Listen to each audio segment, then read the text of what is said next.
শালা হুজুর গিয়া তো রাজনীতি করতে হবে কি জন্য? মিলাদ খতমই তো ভালো, আর ভালো ভালো কয়টা খালো। কিরে সভাপতি সাহেব, এত কি চিন্তা? কি আর চিন্তা, তোমরা যা শুরু করিছো তোমাকে জন্যই তো যত টেনশন। কেন, আমরা আবার আপনার কি করলাম? এত যে রাজনীতি রাজনীতি করেন, রাজনীতির কি বোঝেন আপনারা? ঠিক মতো ইমামতি করেন আর মাস গেলি বেতন নেন। এসব বাদ দেন। 3,000 টাকা বেতন, উঠতি বসতি গুতন, 20 টাকা মাসিক সাদা বকেয়া 6 মাস, ওদিকে শালা ইমাম সাহেব না খেয়ে হয় লাশ। এসব ধান্দাবাজি আর কতকাল?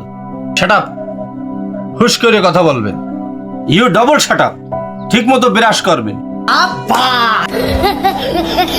ভালোই ভালো, এসব রাজনীতি বাদ দিন, নালি পরিণতি খুব খারাপ হবে। আমরা ওয়াজ করি, আপনারা শোনেন। কার কবে পরিণতি খারাপ হয়েছিল আর কে কবে বাদশা হয়েছে, এ কথা আমরা আপনাদের শিখাই। আশা করি বুঝতে পারছেন।